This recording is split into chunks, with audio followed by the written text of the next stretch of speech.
How to Live Forever by Colin Thompson. In a quiet street of tall trees, there is a library with 1,000 rooms.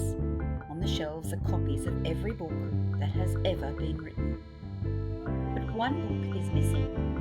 200 years ago, someone hid its record card under the bottom drawer of a filing cabinet, and the book quietly vanished. The book is called How to Live Forever. When the library is closed and the night watchman has fallen asleep in his big armchair, the shelves come to life. Doors and windows appear on the backs of books, lights come on, and the sound of voices drifts out between the pages. Full-grown trees spring up, and chimneys begin to smoke. Staircases and ladders join the shelves into great cities, and in the distance, small dogs bark. On a shelf of cookery books, beginning with a Q, in a book called Quinces, live a family named Robinson, a mother, a father, a serious girl called Lucy, and a boy called Peter. Peter was the only person who knew about the missing book. One night his cat Brian chased a mouse into the filing cabinet, and when Peter squeezed in after him, he found the card. When he went to get the book, there was only a dark, dust-filled gap.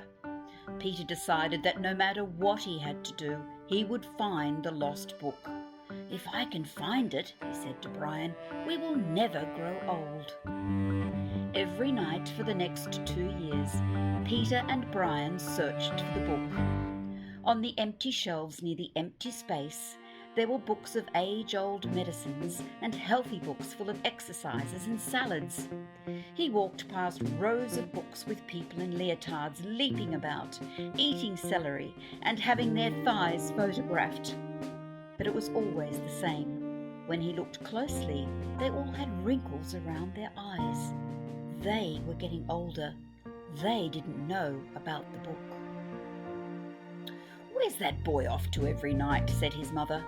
"As long as he's not getting into any trouble, it's all right," said his father. Peter travelled from room to room, through secret cellars of forbidden books to well-worn shelves of cowboy stories, through silent books of Braille to the street guides of lost cities.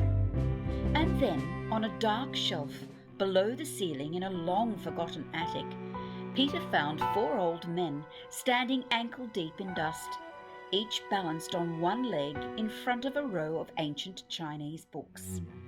The old men had white hair and deeply lined faces. They surely didn't know about the book. Peter watched them. If it hadn't been for their gentle breathing, the old men could have been statues. "Welcome," said the first old man. He put his foot down very slowly so as not to disturb the dust, and bowed. "You're just in time for tea," said the second. He too put his foot down on the ground and bowed. The third man did the same. The fourth man didn't move, and when Peter looked closer, he saw that he was asleep. "We don't get many visitors," said the first old man. "You're the first," said the second. Peter followed the old men into a large faded book. It was filled with the scent of spices and ancient memories. Beautiful carpets covered the floors, and red lacquered shelves crammed with 1,000 treasures filled the walls. "You've come for this, haven't you?" said the third man, holding out a small book. Peter took it and read the faded words. How to Live Forever, or Immortality for Beginners.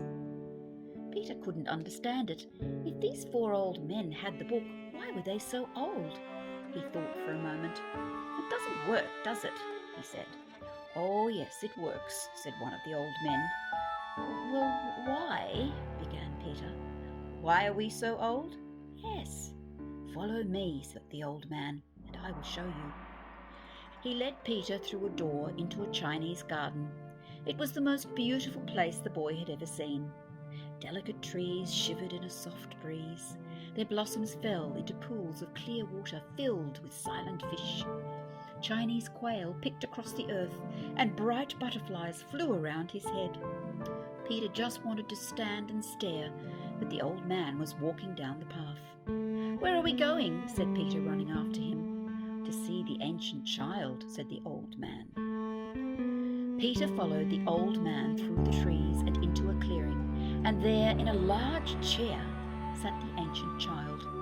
He was both young and old, 10 and timeless at the same time. His skin was as smooth as a child's, but it was dull and tired.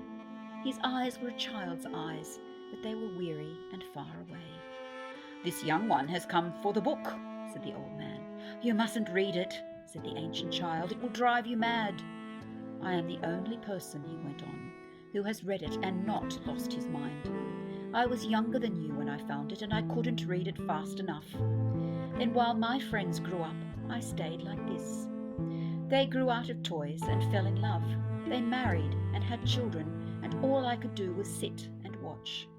Now I am frozen in time. I keep saying that I had everything, but all I had was endless tomorrows. To live forever is not to live at all. That's why I hid the book." "Why didn't you just burn it?" said Peter. "The book is immortal too," said the ancient child. Peter walked through the garden feeling quite desolate. When he reached the pool, he sat down on the warm earth.